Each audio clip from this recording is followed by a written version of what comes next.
Anong formula para yumaman? Hindi yung sipag lang ng sipag, pero wala kang plano. Kailangan may plano ka. So, ang formula ni Neri is sipag plus action. Action. Yeah. Non-stop learning. Aside from hard work, right decision, tsaka right people to be with. Yung mga taong kasama nyo, hindi dapat kayo pagandahan ng kotse.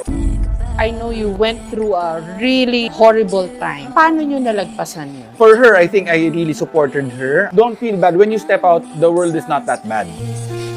Paglabas na, everyone was so kind sa kanya. Siyempre sa social media, it's totally different. Talagang people are mean.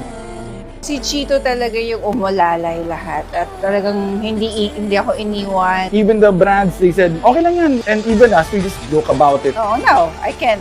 That dark part that you were talking about, I think it inspired also other couples. Nakita mo, ito pinagdaanan nila, hindi sila natinago. And they saw us still continuing with our lives, being happy with each other. And Di it just, sumuko. di sumuko, tas still masaya pa rin kami. And that won't define you. Yes.